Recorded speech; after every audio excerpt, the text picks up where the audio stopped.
Hello, my name is Mash. I've just said that before, and the purpose of these videos is just to help me become more focused, um, collect data in a more intelligent way, more smarter. Because the purpose of technology is when it makes your work easier and faster.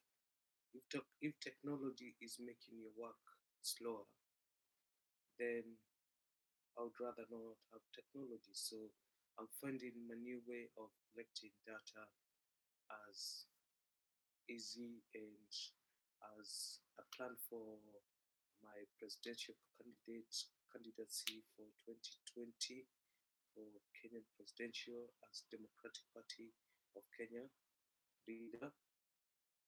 So this will help me progress, improve as we go along to that journey.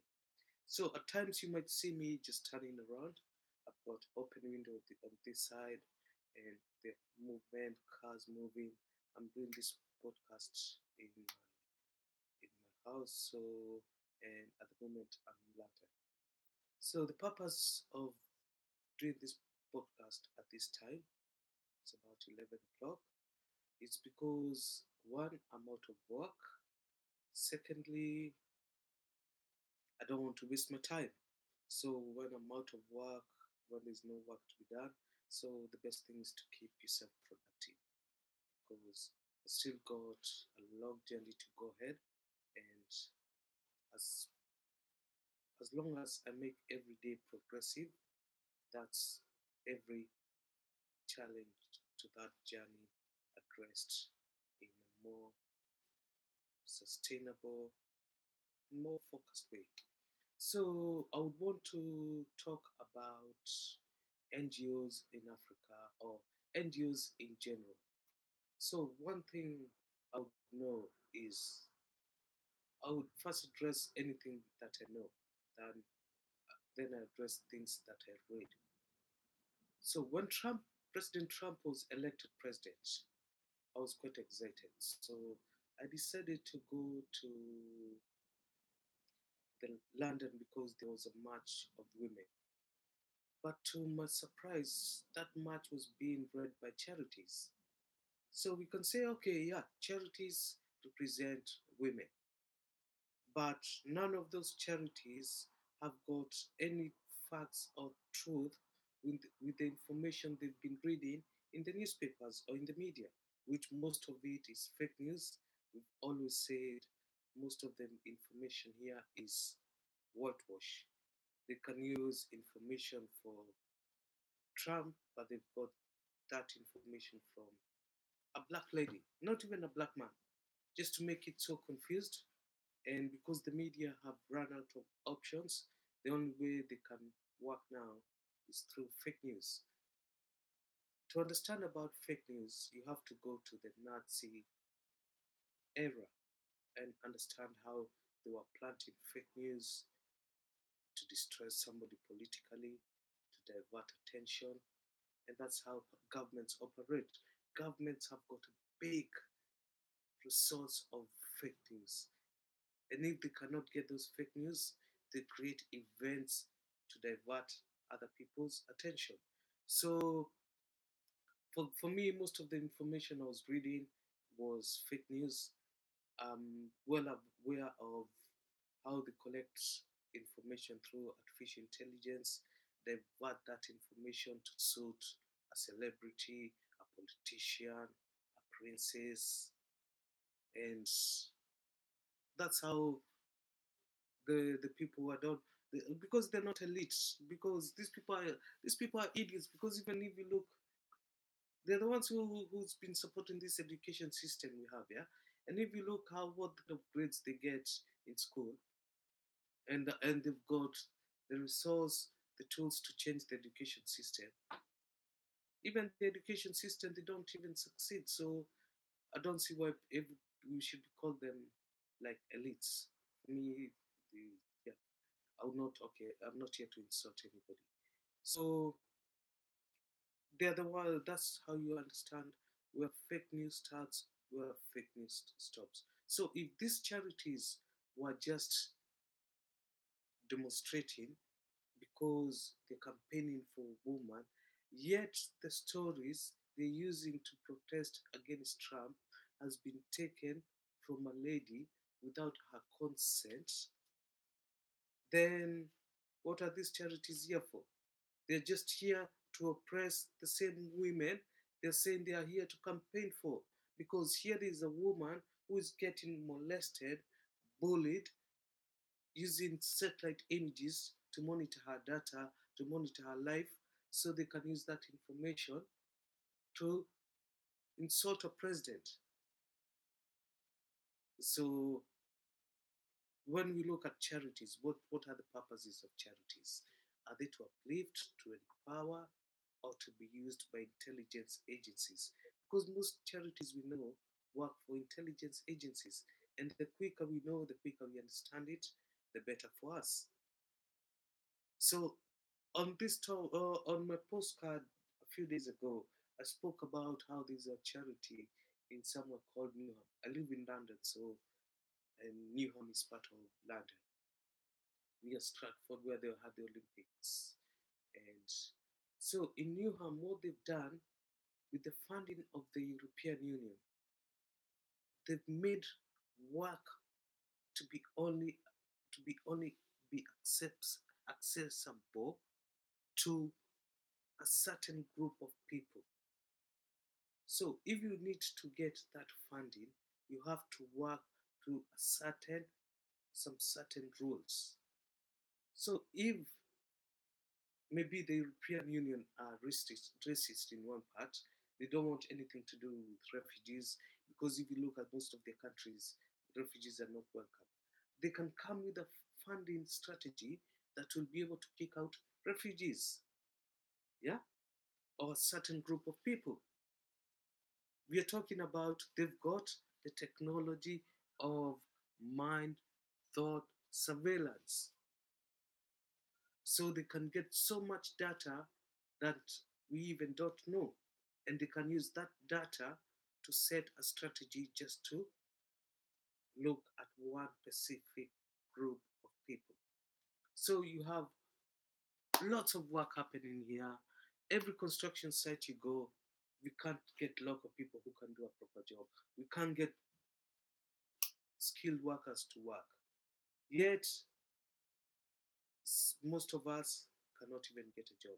I'm not speaking that because I've gone through the process, but I've gone through the process, so I know it inside out. And when I connect the dots, I've said before, intelligence is about connecting one dot to the other dot to the other dot to make sense. So, on that part of NGOs, look at the Kenya Wildlife Conservatories. It's something that is operated by NGOs or charities. But since they took over, all the wildlife has just gone down. So if they're going to fund anything to the Kenyan government, it has to follow those that system I'm calling. They have to set you some standards. So if they say, yes, we're going to give you this money, but you have to allow us to come and hunt these animals. So because they're giving you the money, you have to work with those kind of conditions. That's why I'm saying NGOs cannot continue this kind of way. There's so much work which can be given to the community. Community are able to uplift the people. Communities know the cultural backgrounds, cultural difficulties that face the people. So the only people who can solve those kind of issues is the community. But because the people who rule the world, they want to use the intelligence system through charities to come and manipulate the system. And if you want to look at that perspective in a better way, look at how African colonization started. They came, then they brought the church. So the church was used to manipulate the people. When the people left their cultural background, the way they speak to, they used to communicate with their God, the way they used to have their own education system. They were given this European way of governance, which them Europeans cannot sustain it, and yet we are copying them, and they copy it from us. So unless now we start understanding the role of charities, look at where we've come from before and where we are heading to. So there's a story I've been following on social media, which is on corruption in Africa. So from my understanding now, they're talking about how African leaders or how African politicians are going to be put on this mind thought surveillance to fight corruption. So the people campaigning for it, charities.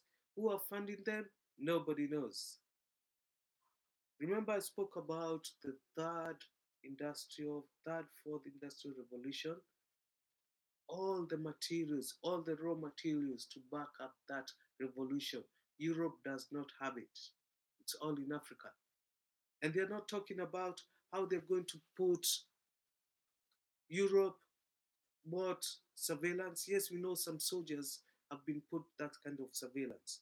Now, if they come and put it to the politicians, to the public, with the European agent system, we need to understand where we are heading to.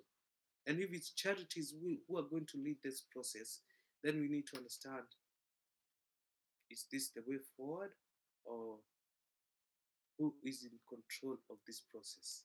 So I've always said, you have the right to own your thoughts, you have the right to own your memories. You, your person, apart now, what we call guy's power. So when I speak about guy's power, guy is like what some other people call God. So we used to call him Guy. So, and we used to pray. So when I say Guy's power connects to us, that's how it connects. So when we see animals being looked after by these NGOs, what if they know something that we don't know, that there's something we Africans used to connect with the animals?